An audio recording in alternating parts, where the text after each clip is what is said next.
Luzon na apektado rin dahil sa nangyaring lindol at tsunami, unti-unti na umanong nakakabangon at mga OFW na umuwi sa bansa dahil sa kabuluhan at Southeastation, tutulungan upang makapagsimula ng negosyo kung hindi na babalik pa sa bansang pinagtrabahuhan.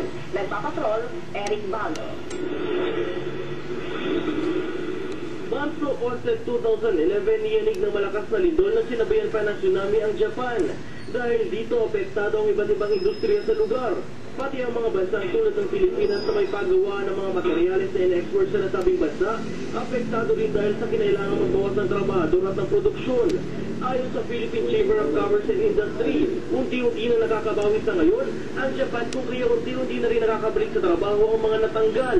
So, yung mga Japanese industries na naapektuhan nung nakaraang earthquake, tsunami, disaster sa Japan, ngayon ay nakaka-recover na sila. Tuloy-tuloy na.